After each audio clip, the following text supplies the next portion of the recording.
Oi oi, it's your boy Jack Slack. Today we're talking about the elbow goblin, Yothin. I don't know what his actual nickname is, but he throws a lot of elbows. This was inspired by a post on Reddit MMA that was like, why no tie clinch anymore? And I think they were talking about the double collar tie clinch of Anderson Silva versus Rich Franklin, which is a position you don't really even see that much in Muay Thai. But Yothin is considered one of the best clinch fighters going. The clinch has changed a bit in the last 20 years or so, like infighting in boxing. It's changed because of the way that the rules are being enforced. But Yothin's a very good clinch fighter, and he's the Rajadamnern champion, and he's 33, which is ancient, so he's something special. But this is something really cool that you'll probably never see in MMA. I just don't think it benefits you too much to do it, but this is a principle we talk about all the time in clinch fighting. Yothin's head is underneath Chyla's here, top of the head into the side of the jaw there, or under the jaw, and his arms are crossed out here. And he's not pulling in. Chyla's trying to pull in. He's given him underneath control here. I suppose not inside control because he's got inside control here, but he's given him access to the underhooks because Chyla wants to pull himself in. Yothin's arms are crossed at the wrist up here. And one of the really interesting things about this position is because he's got his head wedged in here, you will see good clinch fighters in Muay Thai straighten their arms from this position, which ends up creating like a scissoring pressure here between their upper arms and head and clamps the guy in really tight. So when he comes around here, what this position does that I love, Chyla's started moving out of it anyway, but this, I'm being the dude from Twitter who posts women and men and their postures. In a wrestling clinch, when you're doing underhooks and overhooks, it'll be chest and chest, which if you're trying to pick up knees towards each other, it's so hard to get the knee up in that space and then towards the guy.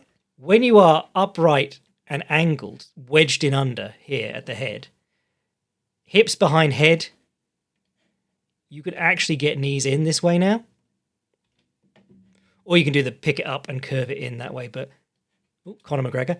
But hips behind head is really important for good striking in the clinch or good knees in the clinch. And this position sets it up nicely. Look at that, lovely knee. And this is another one here. I'll splice in a clip of Sylvie, who's a legend in the Muay Thai world. She was taught this by some lad, and then she showed one of his fights where he just decimated the guy. He puts his arms over the top. Obviously, this here, putting your arms over the top of the opponents in MMA, bad, because they'll get underhooks. And typically, in Muay Thai, you don't want to be doing that without frames, your hands in front of their shoulders or biceps. But wedging your head in the side of their head here and pulling this in as tight as possible, you can actually clamp the guy in position pretty nicely while you get your hips away and start trying to knee him. Chyla actually gets his hand inside there and breaks the lock, and Yothin's going to try and fight him here for it, ultimately not getting it. But if you do know Yothin, you'll know him from that banger edit where he demonstrates an elbow and lands the same elbow, splitting a dude's eyelid open and getting the win.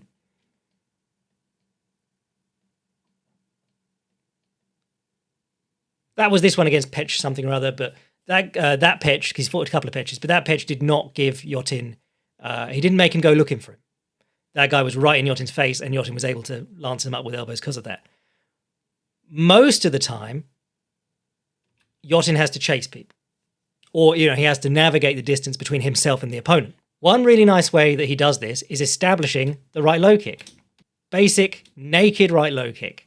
Which, if you're a coach and you're telling people how to land low kicks, it's set it up with punches. Hide it. He's not hiding it, he's showing it there. And it's from quite a long distance there, so he's probably not going to get countered. But this lad's already getting his leg up.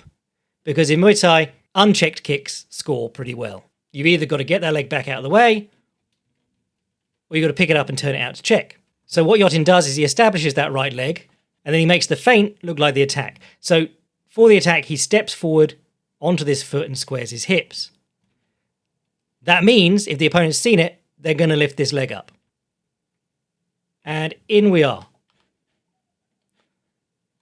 On one leg, can't retreat, can't plant himself and swing his hands very well. Yothin's about to get his foot on the floor and start elbowing. Boom. Another example of that, nice elbow there. Another example of it there. And then he comes right back to the low kick to say, do keep picking your leg up though. So here's the feint in slow motion. Little drop onto the lead foot.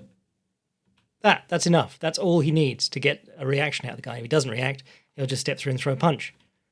This is the other great thing about it, because in Muay Thai, it's a very square stance to begin with, because you have to be able to check from both sides. In boxing, we'd be worried about the jab being fastest and not throwing right-hand leads. Because he's doing this preliminary motion before everything. The range is greater to begin with, but he's doing this preliminary motion where he steps forward before everything and squares his hips. This right-hand lead, he's going to get about 50% of the way into it before the guy knows that it's coming. And he's going to follow it with a cut kick in this case, because the guy gets on one leg. Or in case the guy gets on one leg. Boom. Lovely. And another elbow along the ropes. So here he is against Ayad, who does check his kicks quite well. Right-hand lead straight off the bat, disguised as a kick. Throws the kick again. And then he's going to throw another right-hand lead, disguised as the kick. Beautiful. So a lot of what he wants is to establish that low kick and then fake it and step through and try and elbow the guy.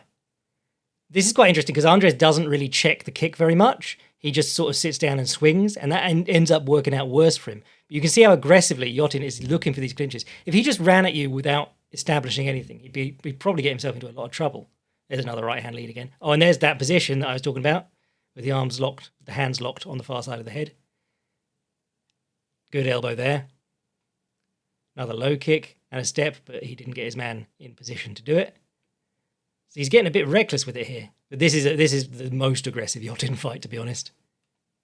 But yeah, he steps through into Southpaw every single time to try and grab the head or throw the elbow. Or a knee like that.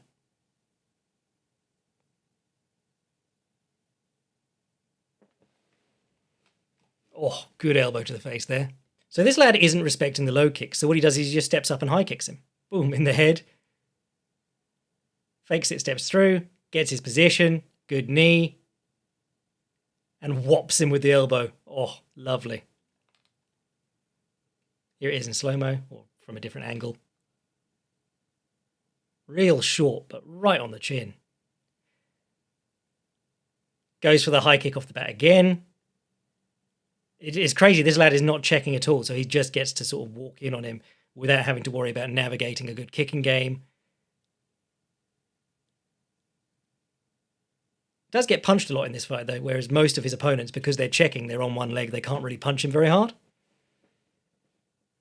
Oh, gorgeous, and that's the end. But returning to people who aren't just going to try and tank his low kicks and throw back punches, most people concerned with winning stadium fights are going to check when you show them the kick. Like that. Or at least pick it up to counter teep. Like that. And that lets you try and time when they drop their leg down. Boom. Left kick.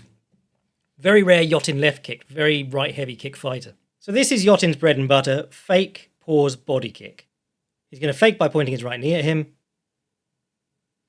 Ayad picks his leg up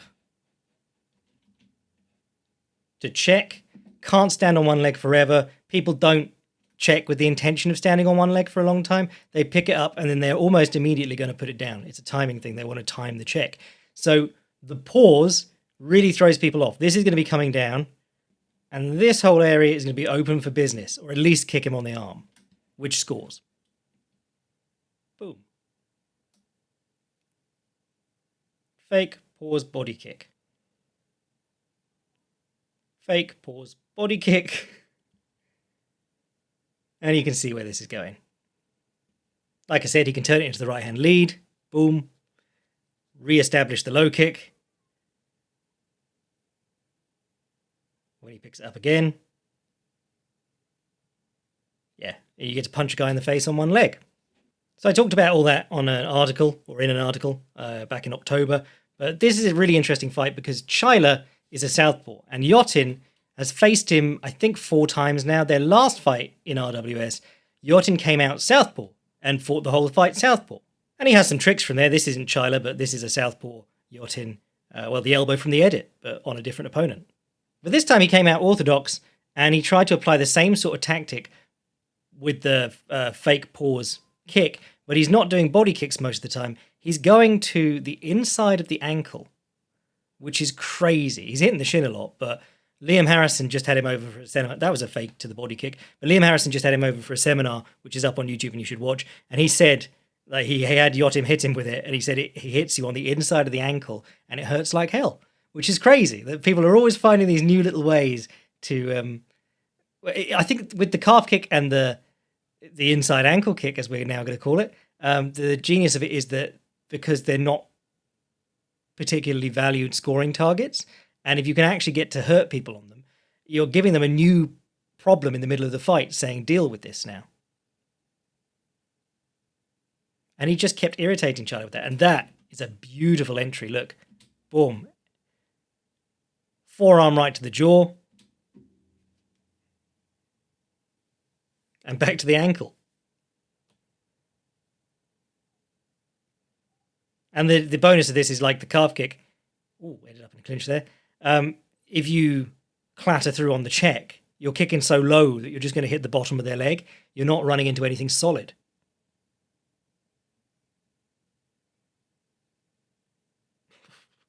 I bet that hurts like hell.